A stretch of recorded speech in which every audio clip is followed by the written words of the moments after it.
All right. I'd like to start off by saying Barak Yahweh, Ba'ashem Yahushai, Ba'ashem Kodash. Welcome to another live lesson. All right. The name of this one is Some Will Turn to the Lord, Most Will Turn Away. Excuse me.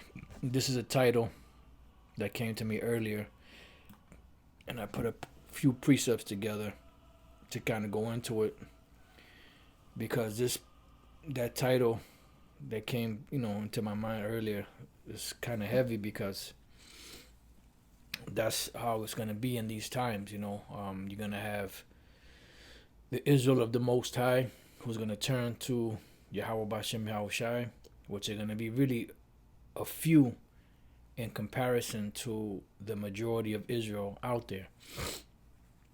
And, when this whole thing goes down, the ones that rejected the Lord are going to want to get down with this, but they're not going to be able to because, they're not going to have the ingredients, so to speak, that they need to be able to get involved. So before I go into this, there's something that Elder Manadzak sent me earlier. I don't know if this is from MTO News, the most visited African American news network. And you have a picture of that eagle, Donald Trump. It said President Donald Trump, 73, has been exposed to the coronavirus. Now, from what I'm reading about this, they're saying the President of the United States, Donald Trump, has been exposed to the coronavirus. According to multiple reputable media sources, it's not clear, however, whether the president contracted the virus as a result of the exposure. It says, and that's not good because the virus is particularly dangerous if contracted by elderly people with underlying conditions. Trump is 73 years old, suffers from heart disease. He's also significantly overweight. If the president were to come down with the disease, given his age and overall health, he could be in serious trouble, according to a new study from China's CDC. Men in their 70s who contract the virus have almost a 50% chance of serious complications or death. Now, it's not confirmed. He happened to have been in this particular event. It says, so how did Trump get exposed to the virus? Well, the president attended a campaign event where two attendees were ill with the contagious virus. So they're not saying if he has it or not. They said he was exposed to it at that particular event. Nevertheless,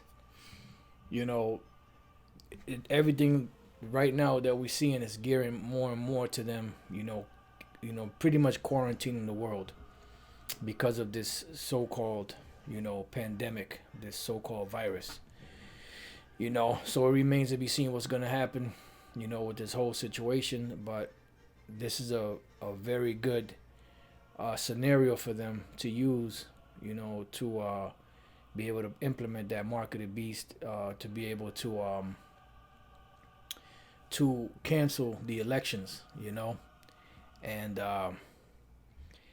pretty much keep him in there because he doesn't want to leave out of that office, and he is getting shit done as far as prophecy is concerned through the spirit and power of Yahweh Bashem Yahushai, because the Lord is moving him to make certain moves to get these things popping, so it remains to be seen what's going to happen, with this whole virus thing, whether it's a hoax or not, at the end of the day, whatever crisis they use, they can use it to their benefit, because at the end of the day, it's the Lord anyway. Shall there be evil in the city and the Lord have not done it? So that was just a little something I just wanted to mention. I'm not sure if the elder's going to do a video on it or not, but since he sent it to me earlier, I just wanted to just make mention of that. So moving on into the actual lesson, the title being Some Will Turn to the Lord, Most Will Turn Away. All right, and that's what's going to cause a lot of Jake to really get jacked up, for rejecting the words of Yahweh Bashem Yahushai. So let's get into it. Zephaniah 1 and 12. And it shall come to pass at that time that I will search Jerusalem with candles. Now, Jerusalem It's a people before it's a place. So Jerusalem represents the nation of Israel. And how is the Lord searching Jerusalem with candles? He's using his word, which is the lamp, which is candle, which is the light, which ultimately is Yahushai, to seek for his elect and to enter into the mind, this word or this light into the minds of the elect, and the mind of the elects will be illuminated. You know, like it says in Ephesians, the first chapter. Matter of fact, let's get that real quick. I have a bunch of precepts that I, was pulling up. I'm not sure how or what direction the Spirit is going to lead it, but hey, let the Lord guide the way. Yahweh Bashem Yahushai. Ephesians 1:18, the eyes of your understanding being enlightened, that ye may know what is the hope of his calling, and what the riches of the glory of his inheritance in the saints. So our understanding was enlightened by what? By this word. Because this word is that lamp. This word is that light. And the Lord is searching Jerusalem out with candles, but he's not searching for all of Jerusalem. He's really only searching for the elect, which are the Israel of the Most High. The Jerusalem pretty much of the Most High, the ones that are a part of the elect. It says, and punish the men that are settled on their lees, that say in their heart, the Lord will not do good, neither will he do evil. Because you have some Israelites out there that are not taking heed to this because they don't see anything happening because their spiritual eyes are not open. Now, I looked up this word candle, and I thought it was very interesting, some of the definitions that were given. The word is nayar, which means lamp, right? So the first thing that came to mind when I read this was Matthew, the 25th chapter, about the virgins. Matthew 25:1. Then shall the kingdom of heaven be likened unto 10 virgins which took their lamps and went forth to meet the bridegroom. And this is what's happening. There's a cry made, as it says later on down in the chapter. At midnight there was a cry made, and the virgins started to prepare themselves. Remember, the Apostle Paul said that I have prepared you as a chaste virgin to Yahushai. So the virgins are being prepared, and how is that done? Well, if you think in terms of a woman getting prepared for her marriage, she has to get everything, fitted. She has to get her gown. She has to get, make sure that the makeup and the perfumes and everything is perfect. So this is what's happening right now by the men of the Lord going out there and teaching this word. This is the preparation. These are all the preparations, the food, the wine, the table represents the truth, the knowledge, and then the drink part of it is the wine, which is the truth, and all of these things are being done right now. So the bride right now is getting herself prepared to meet the bridegroom. Right? It says, and 5 of them were wise and 5 were foolish. But out of these 10 virgins, 5 of them were wise, but the other 5 were foolish. And why were the 5 foolish? It says that they that were foolish took their lamps and took no oil. See? So without oil, you can't heat up that lamp. I mean, the lamp is necessary, but a lamp without oil is pretty much useless because you can't light the way. You'll be in darkness. So these particular virgins had the lamp, which represents the vessel of each one, the brothers' vessels, in this knowledge. All right. But they took no oil. So there was nothing, no substance in there. But the wise took oil in their vessels with their lamps. While the bridegroom tarried, they all slumbered and slept, because at a period of time, everybody fell asleep. Right? Then it says, and at midnight there was a cry made, behold, the bridegroom cometh, go ye out to meet him. So now that this is being noised abroad, the elect, the wise virgins, are trimming their lamps. As it says here, then all the virgins arose and trimmed their lamps. So all of them trimmed their lamps, right? And they turned on. It says, and the foolish said unto the wise, give us of your oil, for our lamps are gone out. So the foolish virgins that didn't take the oil, their lamps went out. So now they're trying to get oil from the wise so that their lamps can be burning brightly. So when the Lord comes, he can scoop them up. But they're not going to get scooped up because they're the foolish virgins. But the wise answer, saying, not so, lest there be not enough for us and you. Go ye there rather to them that sell and buy for yourselves. Right? And there's another precept we're going to get. Matter of fact, let's go there real quick. Proverbs 21:20. There is treasure to be desired and oil in the dwelling of the wise, but the foolish man spendeth it up. You see? So the wise virgins have this oil because they are the wise. And that is a treasure to have this oil. But it says, but a foolish man spendeth it up. So that's why we have the parable of the 10 virgins, 5 wise and 5 foolish. Verse 10, back to this, verse 10. And while they went to buy, the bridegroom came, and they that were ready went in with him to the marriage, and the door was shut. You see? So when we go back here to the word candles, nayar, the word is lamp. Then you have the one of the root words sends you back to what? Matter of fact, let me go back. One of the first root word nayar, which is another way, another definition to it, is to break up, freshly plow, or till. Now, when I read this part of the root word, what it brought to mind was the book of Hosea 10:12. Sow to yourselves in righteousness, reap in mercy, break up your fallow grounds. Because remember, we read that the virgins, at one point, they all fell asleep. So now, if you have land and you haven't farmed that land in so many years, before you can plant anything, you have to break all of that up. You have to take your yoke of oxen, and break it up so that the ground can be smooth, the stones can be taken out of the way, and the seed can go into the ground so that it can benefit, so that the fruit can grow from it. But if you just take the seed and you throw it in there without breaking the ground up, what happens? The fruit is not going to grow. You'll be lucky if you have any fruit grow. So this particular ground here is speaking about the mind. So to sow to yourself in righteousness, reap in mercy, break up your fallow ground, for it is time to seek the Lord. Remember, at midnight there was a cry heard, right?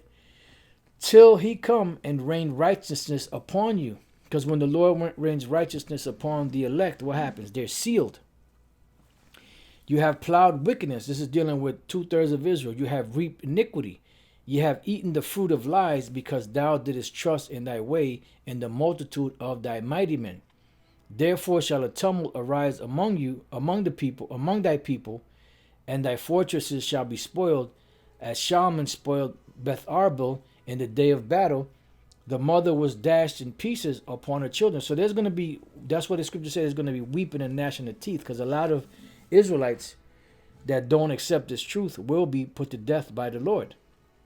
All right, so now going back to the word nayar, which is candle, it says to break up, freshly plow, or till, right? So now let's go back and let's look up the next one, which is nawar, which is another root word to the word candle, and the word nawar is fire. Now, when I read this one, what it brought to mind was Matthew, the 3rd chapter, where John the Baptist said this. Mark 3:11. I indeed baptize you with water unto repentance, but he that cometh after me is mightier than I, whose shoes I am not worthy to bear. He shall baptize you with the Holy Spirit and with fire. So there's a what's the word I'm looking for? There's a path. And in that path, the first step is you have to have the oil. Second step is you have to be woken up. And then the third step is you have to be baptized with the Holy Spirit and with fire. And that fire is a representation of the afflictions that we go through in order to, I don't want to lose my spot, in order to be purged of those iniquities, so to speak. All right. Uh, Isaiah. I was trying to think of the scripture. Isaiah 48:10. It says, "Behold, I have refined thee, but not with silver. I have chosen thee in the furnace of affliction." So what is this furnace of affliction for? That is to clean those impurities, to make us stones and precious metals that can be used for the Lord's jewels, because the Lord is making up his jewels right now. So that's what that fire is for. When you find jewels in the earth, they're usually all messed up. You know, like some people say diamond in the rough. You find a jewel, and the jewel is all jacked up, it's dirty, it has scratches on it, you know, it's imperfect. But a jeweler, what they do is they take it and they clean it up. They take it and you can hack away, the parts that are damaged, and you can mold it and cut into it and mold it into a perfect polished gem. And after you mold it, you wash it off, you clean it, and you polish it. Then after you do all of that, you make sure that everything is perfect before you actually set it into whether it be a ring or a girdle, a crown, or some type of adorning in your home or something along those lines. But it has to go through that process of being clean. And that's what the purging process is all about. That's what the afflictions are for, to purge away that dross, to purge away that uncleanness, so that when the jewel is presented and the person that's going to buy the jewel looks at it, he said, man, that is one bad piece of jewelry right there. And this is what makes people in awe, precious stones, different pieces that are special. They're not going to buy something that just came out of the ground for the most part. All right. So now let's jump down here to Malachi 3:16. Then they that feared the Lord spake often one to another, and the Lord hearkened and heard it. And a book of remembrance was written before him for them that feared the Lord and that thought upon his name, because the Lord knows who his elect are. It says, and they shall be mine, saith the Lord of hosts, in that day when I what? When I make up my jewels. So the Most High is making these jewels up. And a jewel, when it's found in the earth, it's all jacked up, dirty and everything. It has to be cleaned up. It has to be molded. If it's metal, it has to be purged of all uncleanness out of it through fire. And that's why the Apostle Paul used the analogy of gold, silver, and precious stones. Because those three go through a process of going through fire and being cleansed, but they never lose their value. They only get better. But then he also used wood, hay, and stubble, which is a representation of the foolish virgins. Like if you have stubble, it goes up right away. If you have hay, it goes up damn near right away. If you have wood, it'll burn for a little while, but eventually it'll burn through. And before you know it, it's ashes. But these precious metals are not done away with. They just get better and more precious. So Malachi 3, where it says make up, the word Aisha, which is to do. Aisha, to do, fashion, accomplish. So the Most High is fashioning his jewels right now. He's making them perfect. He's putting the last bit of polish on it. Like when you have a precious ring or something like that, somebody touches it, they smudge it. So you got to take the cloth and you got to run it over, and polish it up. Well, that's what the Lord is doing right now. We're going through the finishing touches of the polishing. So it says, and they shall be mine, saith the Lord Yahweh Shemel of hosts, in that day when I make up my jewels, because the Most High is coming to redeem the purchased possession by Yahweh Shai. And those are the ones that will turn to the Lord, to Yahweh Bashem Shai. But most Israelites will not. They will turn away. It says, and I will spare them as a man spareth his own son that serveth him. Then shall you return and discern between the righteous and the wicked, between him that serveth the Most High and him that serveth him not. You know, and you can tell.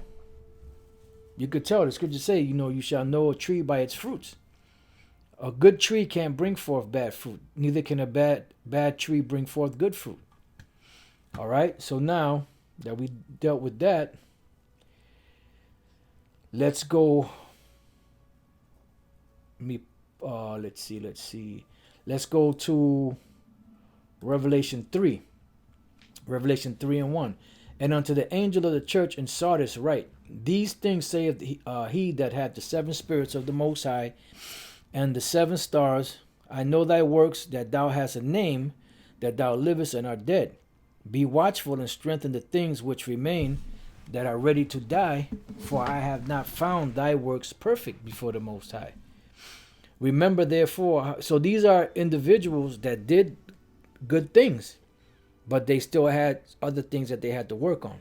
And that's what the book of Revelation, the 2nd chapter and the 3rd chapter are about. It's about perfecting. Matter of fact, let's go real quick to the book of, let's go to the book of Hebrews 12 and 23. It says, to the general assembly and the church of the firstborn, which are written in heaven. So these are the elect. The general assembly is the congregation of the Lord, the Israel of the Most High. And to the power, the judge of all, and to the spirits of just men made perfect. And how are they being made perfect? Through that purging process. All right. So back in Revelation 3:3, remember therefore how thou hast received and heard, and hold fast and repent. If therefore thou shalt not watch, I will come on thee as a thief, and thou shalt not know what hour I will come upon thee. And this is why we have to be on a constant watch, because we don't know exactly what day or what hour Yahweh Shai is coming, but we know that we're close. Thou hast a few names, even in Sardis, which have not defiled their garments. Because at the end of the day, it's about the garment. It's about these garments, you know. And the garments represent what? The knowledge that adorns the inner man, the spirit, you know, the breastplate, you know, and the robe, and the helmet, and the sword, you know, and being shod with the preparation of the gospel, you know, all of those things. This knowledge clothes our spirit. It puts clothing on them, and this clothing comes in the form of what? These scriptures, the knowledge, wisdom, and understanding of the Bible. All right, it says, and they shall walk with me in white, for they are worthy. See, he that overcometh, the same shall be clothed in white raiment. And this would represent the wise virgins. And I will not blot out his name out of the book of life, but I will confess his name before my Father and before his angels. He that hath an ear, let him hear what the Spirit saith unto the churches. Meaning, if you have the spiritual understanding, then listen and accept. And to the angel of the church in Philadelphia write, these things saith he that is holy, he that is true, he that hath the key of David, he that openeth, and no man shutteth, and shutteth, and no man openeth. Because if the Lord, Yahweh Bashem Yahushai, opens up our minds, no one can shut them. If the Lord shuts our mind, no one can open them. So the Lord is the one that has the key, these keys to turn on and off whoever he wants to. See, and this is why it's important to understand scriptures like the foolish virgins, you know, the parable about that. I know thy works, behold, I have set before thee an open door, and no man can shut it. For thou hast little strength, and hast kept my word, and has not denied my name. You see? So the Lord is the one that opens and shut the door. That's why further down he says that I and my Father will come and sup with him. Meaning they will give the knowledge, wisdom, and understanding to their men to be able to feed the rest of the flock. And then other brothers out there will learn and become teachers and will teach others and build others up. That's the cycle. All right, so now let's go from there. Let's go back to Zephaniah. Now we're going to start at the first chapter, in the 7th verse. Now we'll somewhat deal, see how the Spirit rolls, to deal with the ones that won't accept, which is the majority of Israelites here in America are not going to accept. Only 1/3. Zephaniah 1:7. Hold thy peace at the presence of the Lord power, for the day of the Lord Yahweh Bashem Yahushua is at hand, for the Lord hath prepared a sacrifice, he hath bid his guests. So did we not read about the guests at the wedding? Well, actually the 10 virgins, but then you read a couple of chapters before that, it speaks about the guests at the wedding that were bidden to the wedding. And in one particular case, there was one individual that didn't have on his wedding garment. And that represents what? The knowledge. That's why we read in Revelation 16 and 15, behold, I come as a thief, blessed is he that watcheth and keepeth his garments, lest he walk naked and they see his shame. You see? So going back here, for the Lord hath prepared a sacrifice, he hath bid his guests. So the guests have been invited. And when we read Matthew 22nd chapter and other chapters, it speaks about the wedding. It speaks about the supper. It speaks about the guests. It speaks about how certain guests were bidden, and they made light of it. They didn't want to get down. So the Lord told the servants, which are the prophets, to still go out there and speak and teach anyway, because there's still room in the wedding. There's still seats available for the guests. So go out there and teach and fill the room up. You know, because when Yahushua comes back, he's not leaving any of the elect behind. All of the elect will be in Yahushua's bosom, so to speak, which is the chariots. He said, out of all the Lord gave him, he has lost none, save for the son of perdition, that the scripture might be fulfilled. And it shall come to pass in that day, and the day of the Lord's sacrifice, because the Lord is coming to do a sacrifice. The word sacrifice, sacri, means sacred, and feis or facere means to do or to make. So sacrifice means to make sacred or to make holy. So the Lord is coming to do a sacrifice, that I will punish the princes and the king's children. These are men that are high up in certain positions. And all such as what? As are clothed with strange apparel. So what is a strange apparel? That is that strange woman. That is the knowledge, wisdom, and understanding that clothes the spirit of the 2/3. And that knowledge, wisdom, and understanding is tainted knowledge, wisdom, and understanding. Because remember, it says that the knowledge of wickedness is not wisdom. Let's get that real quick. This Ecclesiasticus 19 and 22. It says, the knowledge of wickedness is not wisdom, neither at any time the counsel of sin is prudence. So these particular individuals that have this strange apparel are those that have knowledge, wisdom, and understanding that is faulty. Like the Apostle Paul spoke about another gospel. These are the ones that have another gospel. And what's going to happen to those that have another gospel? They will be destroyed. When we look up strange, we have the word what? Nakarya, which is the actual word for stranger, for actual heathen. So these individuals, these Israelites, have the knowledge, wisdom, and understanding of an actual heathen, which will make them a heathen. And this is why you have what's called the Israelite foreigners that were brought out of that condition. Right? Nakarya, foreign, alien, pretty much a foreigner, a heathen. All right? And strange. And then apparel is the word mala bawash, which is clothing, apparel, vestment, raiment, attire. But what kind of clothing? It's clothing of the mind. It's the clothing of the mind. And we're going to get a couple of precepts on that, and then we'll come back to this. Let's go from there to the book of Hosea, chapter 8, verse 8. Israel is swallowed up now. Israel is swallowed up. Now shall there be what? Among the Gentiles, or the actual nations, which we read about what? The strange apparel, as a vessel wherein is no pleasure. So why is it as a vessel wherein is no pleasure? Because they have on strange apparel. They have on the wrong knowledge. Scripture say, wisdom and knowledge shall be the stability of thy times and strength of salvation. The fear of the Lord is his treasure. But these particular Israelites are a vessel wherein there's no pleasure because they have on strange apparel. They've given heed to that strange woman. They were captivated by the lips of this strange woman.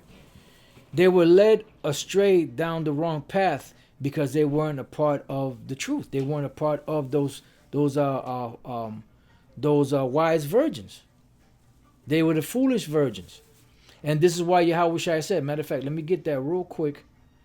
This is why Yahushua said this, St. John 10 and 27. We'll go straight to the point. It says, my sheep hear my voice, and I know them, and they follow me. So it says also that they won't follow a stranger. So they will be, because Israel we were all effed up. And the Lord had to clean us up. Through what? Through the washing of the water by the word. Didn't he tell the disciples, now are you clean through the words which I have spoken? So the words that are spoken of the Lord is the cleansing agent.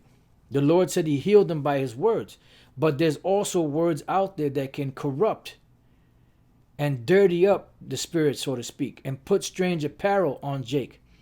And for the most part, most Israelites here in America and in certain ones around the world have on that strange apparel, have on those filthy garments.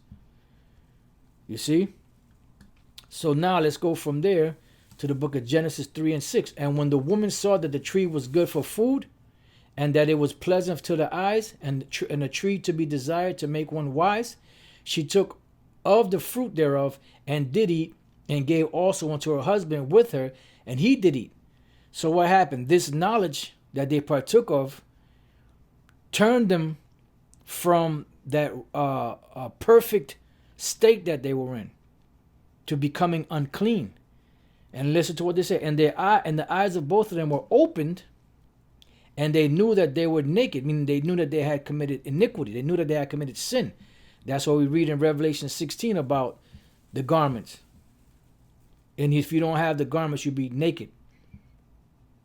And they see your shame.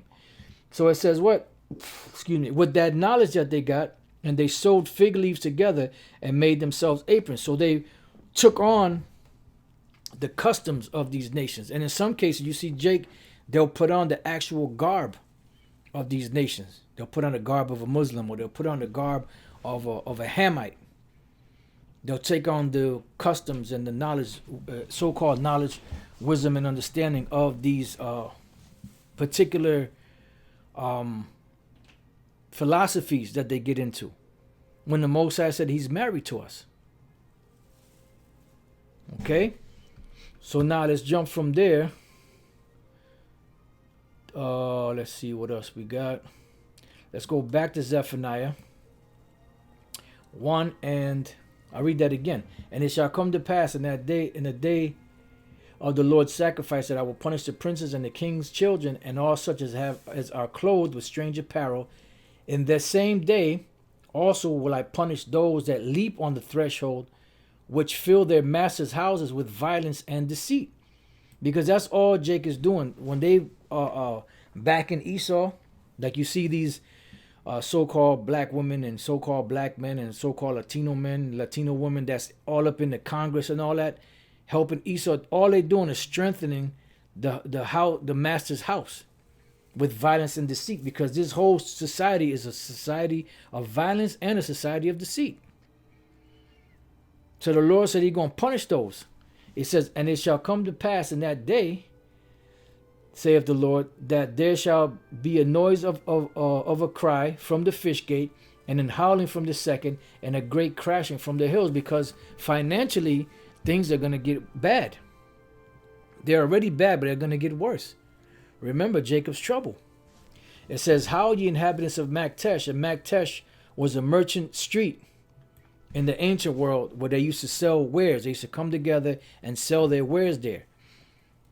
So this is a representation today of the financial system of America and how things are falling apart. It says, for all the merchant people are cut down, all that bear silver are cut off. And it even says that in that day, that silver and gold will not be able to help them in the day of the Lord's destruction. And it said that they shall cast their silver and their gold in the streets. It says, and it shall come to pass at that time. So we're in the midst of this time. So in this time, going back to when Elder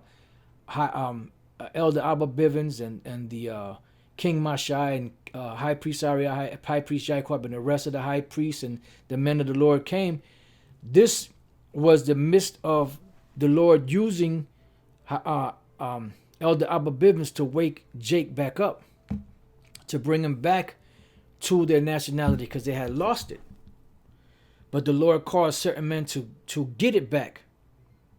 But not all of those men that got it back then were all a part of the house of David. You see? Because a lot of those contemporaries that came up with Elder Abba Bivens, they all went their separate ways.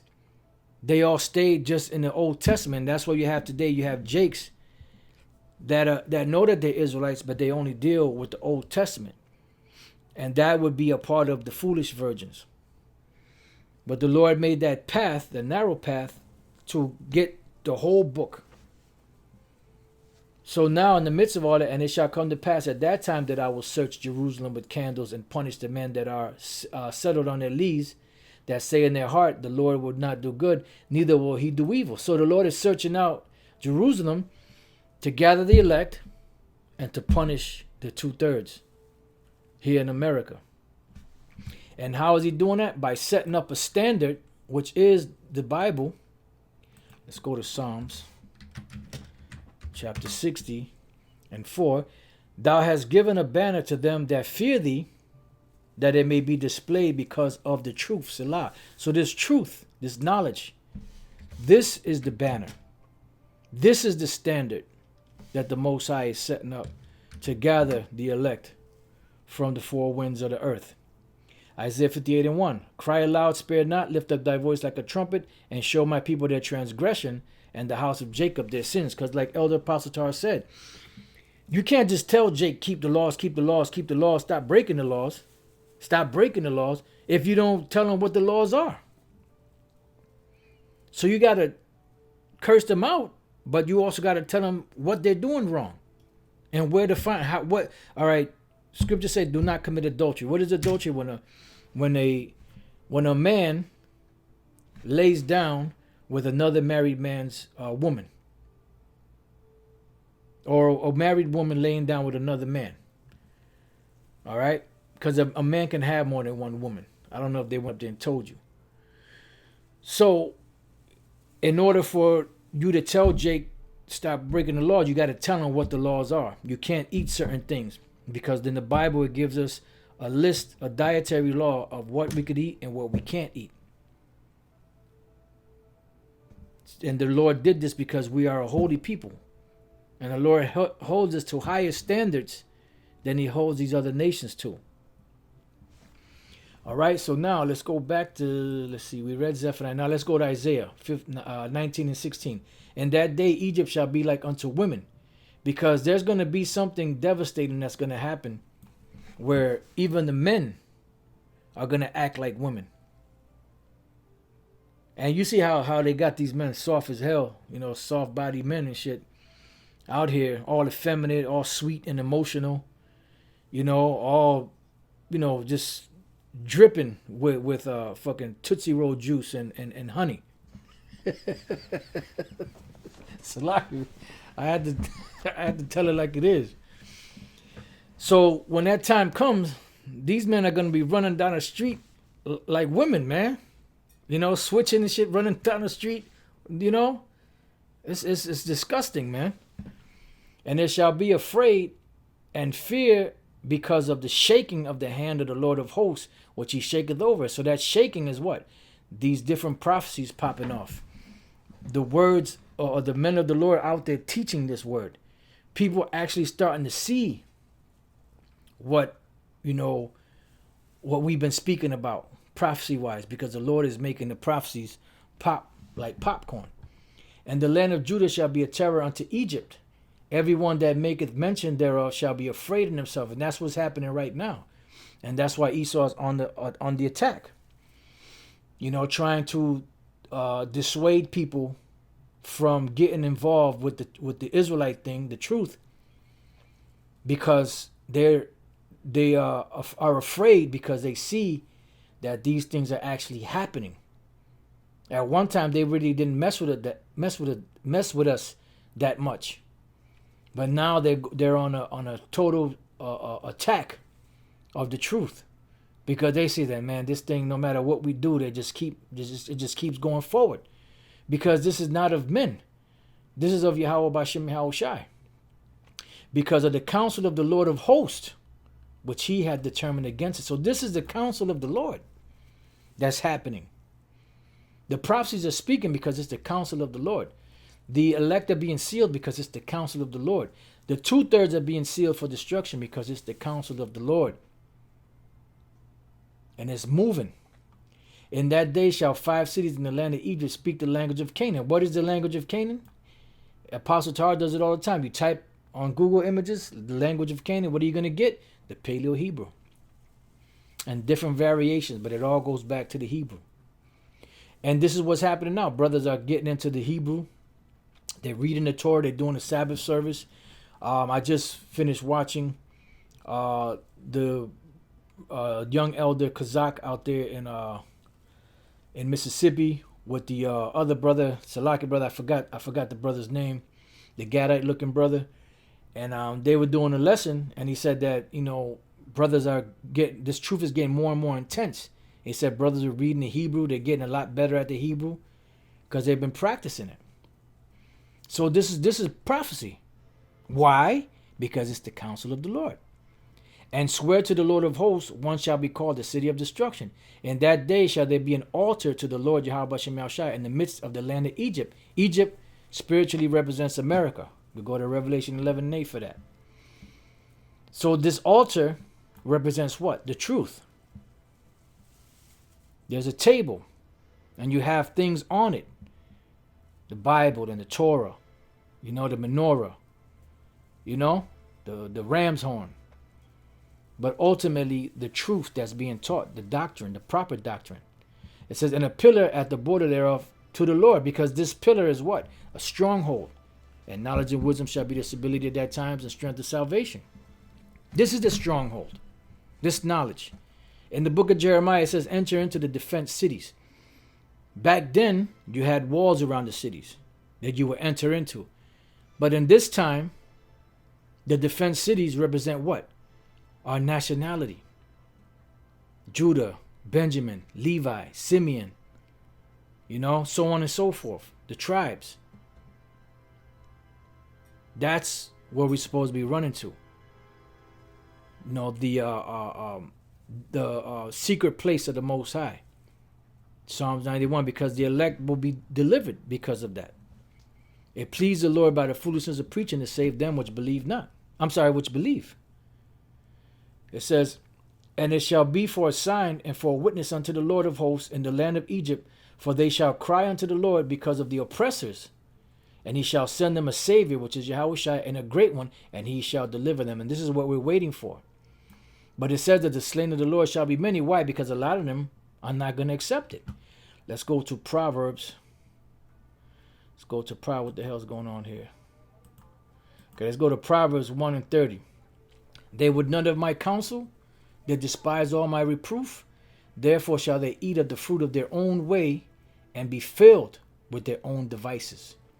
For the turning away of the simple shall slay them. See? The turning away of what? Turning the shoulder from obeying, listening, accepting, believing this truth. And the prosperity of fools shall destroy them.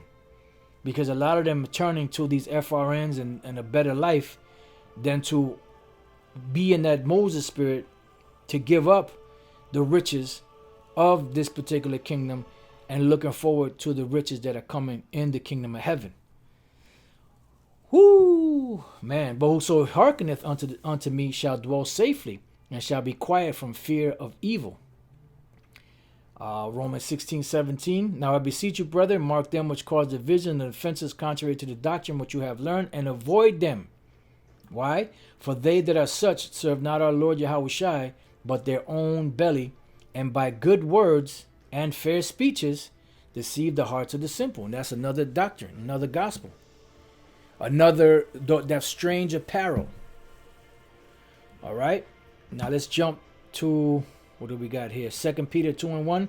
But there were false prophets also among the people, even as there shall be false teachers among you, who privately shall bring in damnable heresies. And these are damnable heresies that they're bringing on, that are putting that strange apparel on these jakes.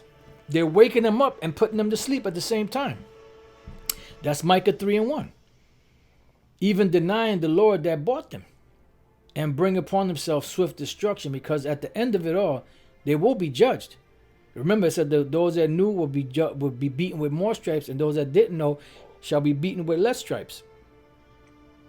And many shall follow their pernicious ways, and that's what's happening. A lot of jakes are following after these fancy frills and thrills, instead of getting involved in the truth for salvation's sake.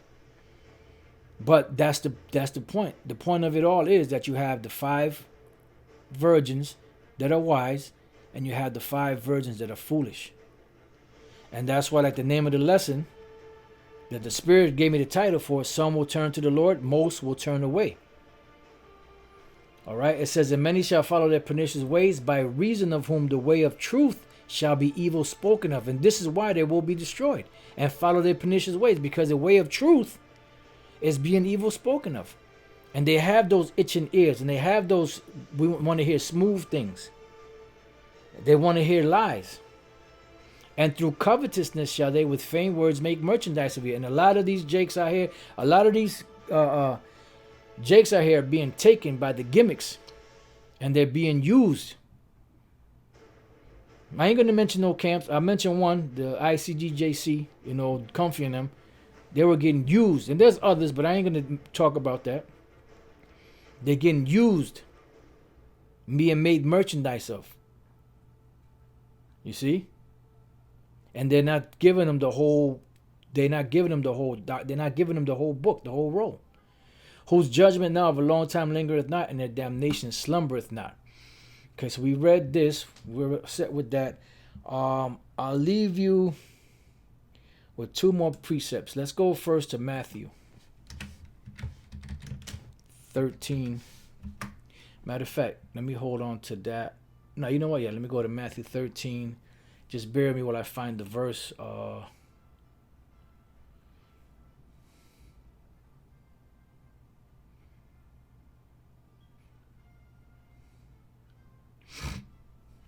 47. Again, the kingdom of heaven is like unto a net that was cast into the sea and gathered of every kind, which when it was full, they drew to shore and sat down and gathered the good into vessels, but cast the bad away. See?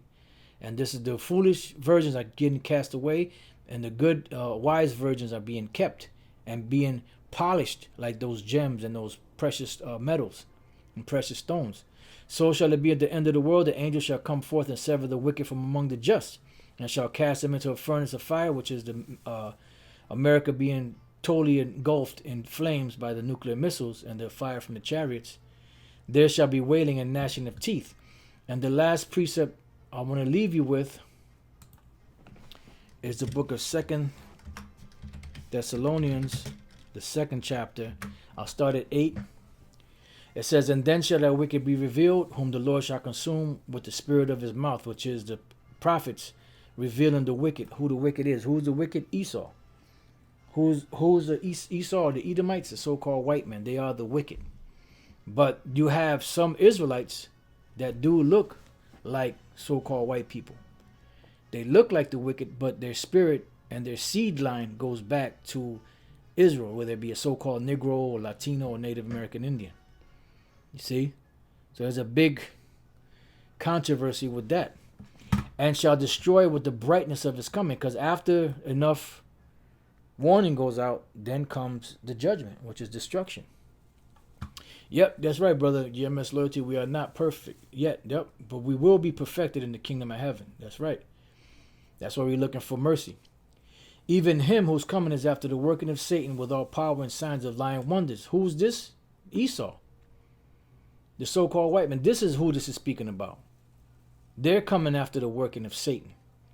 They have the lying wonders. They're the deceptive ones. They're the slanderers and adversaries to the Most High and to us, the Israelites. And with all deceivableness of unrighteousness in them that perish. See? So they have the power. It says if our gospel be hid, it is hid to them that are lost. So Esau will have the power. And these other jakes that you see out here that are teaching a different doctrine, gospel, where do you think they got it from? They got it from Esau. So he's using all deceivableness of unrighteousness in them that perish, and it will take fruit in the ones that are to perish. Why? Because they are not a part of the elect. Bottom line. Because they received not the love of the truth that they might be saved. And now we read in Proverbs, the 1st chapter, 32nd verse, for the turning away of the simple shall slay them, and the prosperity of fools shall destroy them. So because they didn't receive the love of the truth, that they might be saved, the Lord will destroy them.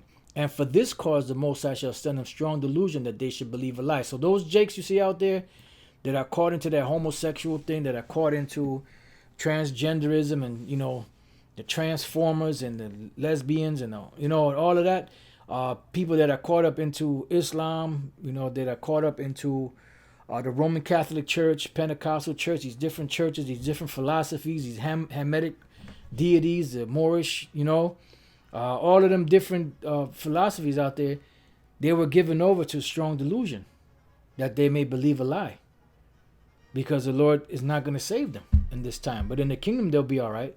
That they all might be damned who believe not the truth but have pleasure in unrighteousness. And that's the bottom line.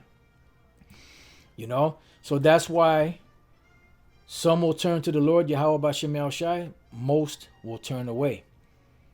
Because there's the scriptures say that the slain of the Lord shall be many. There's going to be a lot of Israelites here, just dealing here in America, that are going to die. They're going to be put to death.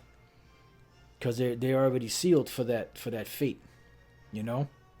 So with that, I pray that your brothers have been edified. Hoping that your brothers and sisters are having a blessed Feast of Unleavened Bread today.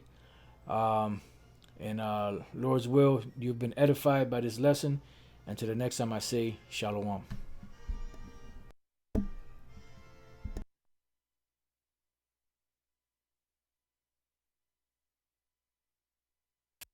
The nuclear missiles and the fire from the chariots, there shall be wailing and gnashing of teeth. And the last precept I want to leave you with is the book of 2 Thessalonians, the 2nd chapter. I'll start at 8. It says, and then shall that wicked